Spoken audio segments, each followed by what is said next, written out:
Merhaba arkadaşlar, kanalıma hoş geldiniz. Bugünkü videomda yeni başlayanlar için daha önce hiç görmediğiniz tığ işi kare motiften bebek patiğinin yapılışını anlatacağım. Umarım sizler için faydalı bir video olur. Ve bugünkü bebek patiğini ayak mankenine giydirmeden bu şekilde göstermek istedim. Patiğin arka taraftan ve alttan görünümü bu şekilde. Ve böyle bir kare motiften bu patiği ortaya çıkartacağız. Patiğin anlatımını yaparken anti peeling özelliğe sahip bebe yünleri kullanacağım. Tığ numarası olarak ise 2.20 mm ile patiği öreceğiz.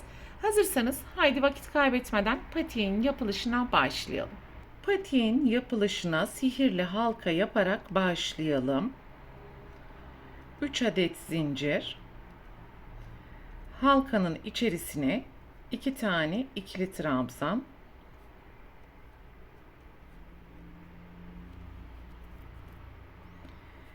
2 zincir, halkanın içerisine 3 tane trabzan yapacağız.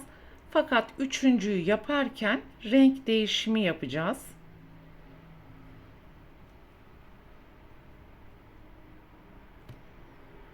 İkinci renge son 2 ilmek kaldığı zaman geçelim.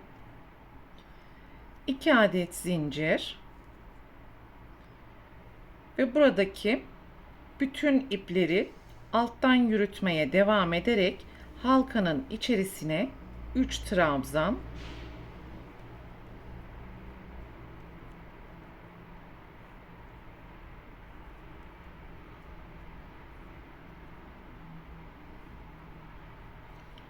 2 adet zincir,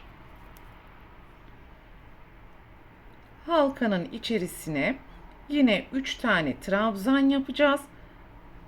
Fakat üçüncüyü yaparken turuncu renge geçiş yapacağız.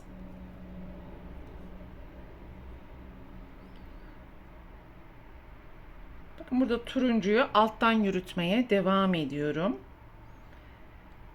Griyi bırakarak turuncu renk ile son 2 ilmeği birlikte kapattım ve sihirli halkanın ipini sıkıştıralım.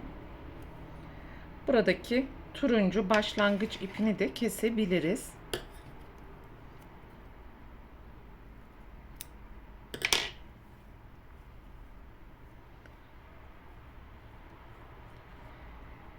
Bir zincir ve ilk yapmış olduğumuz zincirin tepesine yarım trabzan yapalım.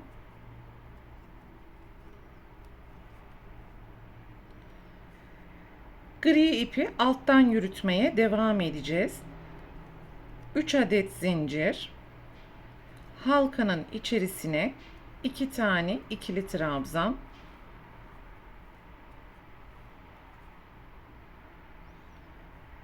bir zincir, sonraki boşluğun içerisine 3 trabzan, 2 zincir, 3 trabzan yapalım.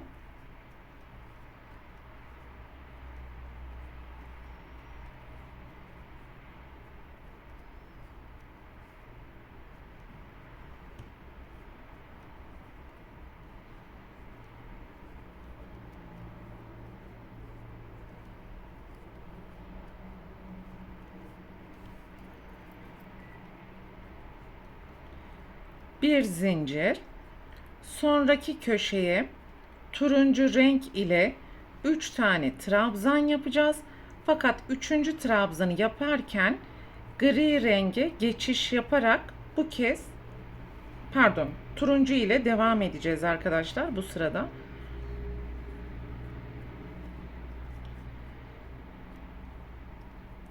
İki adet zincir, aynı boşluğun içerisine bu kez 2 tane trabzan,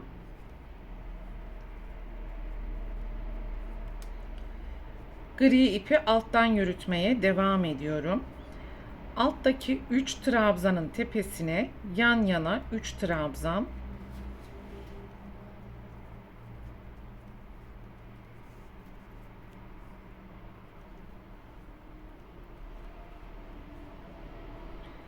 sonraki boşluğa 2 trabzan, 2 zincir, 2 trabzan. Özellikle köşelere dikkat edelim, trabzan sayılarına. 2 zincir, tekrar 2 tane trabzan.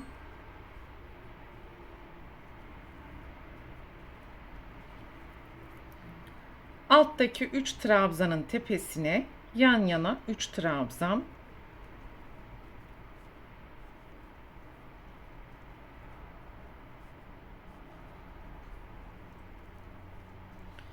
Ve birinci köşeyi tamamlamak için boşluğun içerisine 2 trabzan, 1 zincir, ilk zincirin tepesine yarım trabzan yapacağız.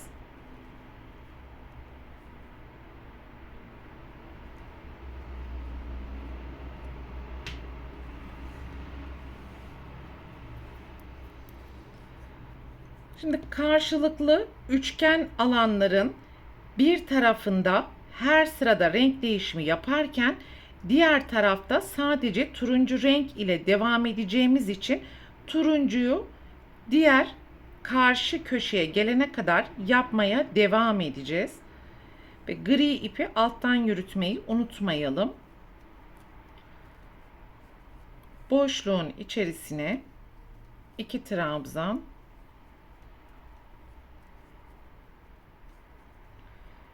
1 zincir, kenarlarda bulunan bir zincir boşluklarına 3 trabzan, köşeye ise altta olduğu gibi 3 trabzan, 2 zincir, 3 trabzan yapalım. Trabzan gruplarının arasındaki geçişte bir zincir.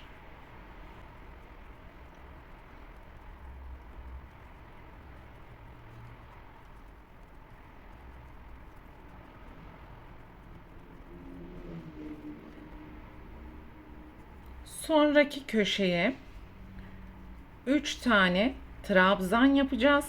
Fakat üçüncüyü yaparken gri renge geçiş yapacağız. Ve son 2 ilmeği gri renk ile kapatıyorum. Şu an yapmış olduğumuz renk önümüzde olacak şekilde ikisini birlikte kapattım. 2 adet zincir. Bu kez turuncuyu alttan yürüterek sıra sonuna kadar devam edeceğiz. Ve 2 trabzan köşeye.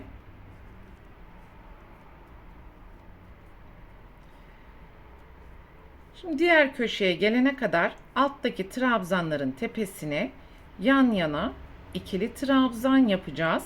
Boşluğa alt sırada olduğu gibi 2 trabzan, 2 zincir, 2 trabzan ve alttaki trabzanların tepesine de yeniden trabzan yaparak sıra sonuna kadar devam edeceğiz.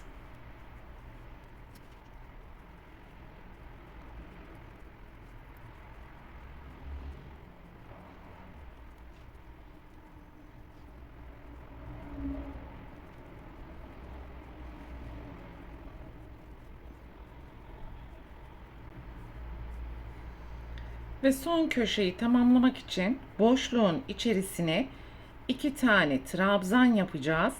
Fakat diğer üçgen alan sadece turuncu olduğu için ikinci trabzanı yaparken renk değişimi yapıyoruz. Bir zincir ve ilk zincirin tepesine yarım trabzan.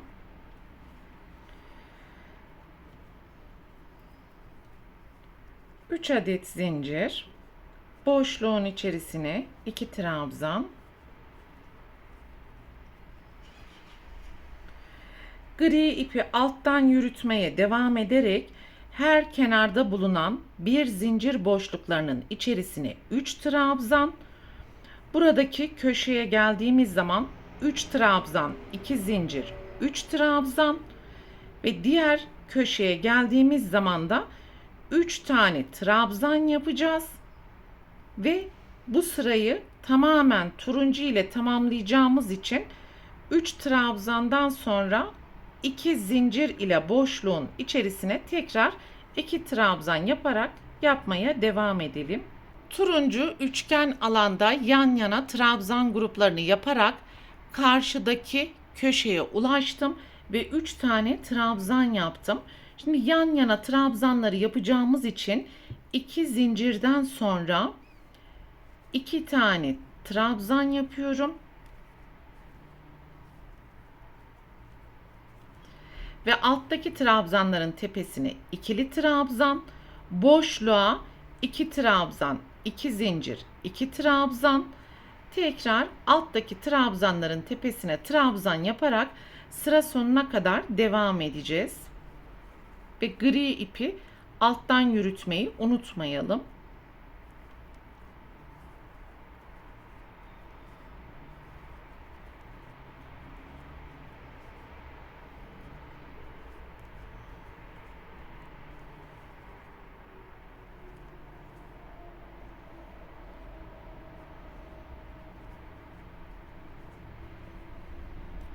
Yan yana trabzanları da yaptım ve birinci köşeyi tamamlamak için 2 tane trabzan, burada 3 trabzan ile başlamıştık. Bitirirken köşeyi 2 trabzanla bitiriyoruz. Ve tekrar turuncu ile devam edeceğimiz için renk değişimi yapmadan ilk zincirin tepesine yarım trabzan, 3 adet zincir ve burada trabzan gruplarını yaptığımız için alt sırada yapmış olduğumuz işlemlerin aynısını tekrar edeceğiz. Kenarlarda bulunan tüm bir zincir boşluklarının içerisine 3 trabzan, köşeye alt sıradaki işlemin aynısını tekrar ederek karşı köşeye kadar devam edeceğiz arkadaşlar. Burada köşelerdeki trabzan sayıları çok önemli. Şu şekilde göstereyim. Ekran görüntüsü alabilirsiniz.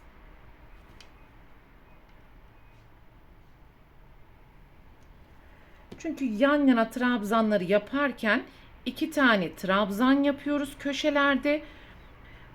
Buradaki trabzan gruplarında ise 3 trabzanla başlayıp köşeyi bakın 3 trabzanla bitirdik. Yan yana trabzanları yaparken de 2 trabzanla başladık ve bitirirken de 2 tane trabzanla bitiriyoruz. 2 sırada bir desen kendini tekrar ederek yukarıya doğru yükselmeye devam edecek. Sıranın bir tanesinde tamamen turuncu renk kullanıyoruz. Diğer sırada ise turuncu alanda yine turuncu, diğer sırada ise hangi renk sıralaması geliyor ise o şekilde toplam 9 sıra örmeye devam edelim. Evet arkadaşlar, toplam 9 sıra yaptık sihirli halkadan sonra ve sıranın sonuna geldiğimiz zaman 2 zincir ile ilk zincirin tepesine kaydırma yaparak sırayı tamamlamış olduk. Ve yapmış olduğumuz karenin ölçüsü yaklaşık 14,5 santimetre. Sizlerin kullanmış olduğu tığ numarasına, iplerin kalınlığına ve inceliğine göre buradaki sıra sayısı değişebilir. Önemli olan 14,5 ya da 15 santimetre yapmanızdır. Ve patiğin yaş ya da ay grubunu büyütmek veya küçültmek için yukarıda paylaşmış olduğum tablodan faydalanabilirsiniz. Şimdi patiğin dikim aşamalarına geçeceğiz arkadaşlar. Üçgen olarak öncelikle katlayacağız. Bu arada patiğin burası da arka yüzü. Ve ters yüzden dikeceğiz. Üçgen katlayacağız. Ve hangi alanın ön yüze gelmesini istiyorsanız o yönden dikme işlemini yapabilirsiniz. Bakın buradaki trabzan gruplarını bu şekilde yaptığımız zaman boğaz kısmında böyle bir görüntü oluşacak.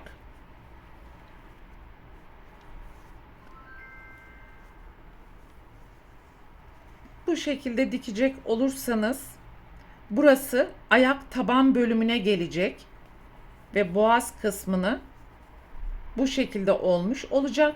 Fakat sizlere tavsiyem bu alanı ayak taban noktasına getirirseniz bebeğin parmaklarını rahatsız etmeyecektir. Ve burayı boğaz bölümüne getirebilirsiniz. Bakın bu şekilde katladığımız zaman da burası boğaz bölümüne gelmiş olacak. Ve boğaz için yaklaşık 8 santimetrelik bir alanı boş bırakacağız. Patiğin arka tarafını dikeceğiz. Topuk bölümünde zikzaklar oluşturarak dikmeye devam edeceğiz. Ve burada da 7 santimlik bir alan kaldıktan sonra üçgen bir görüntü oluşturarak hem üst tarafı hem de alt tarafı dikerek parmak uçlarını oluşturmuş olacağız.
Evet, böylelikle patiğin tüm dikim aşamalarını tamamlamış olduk. Şimdi iç kısmını dışarıya doğru çıkartalım.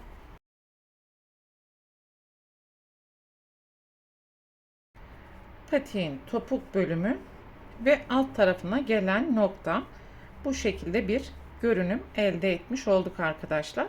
Bu şekilde de giydirebilirsiniz. Boğaz kısmını katladığınız zaman bakın farklı bir görüntü oluşmuş oldu.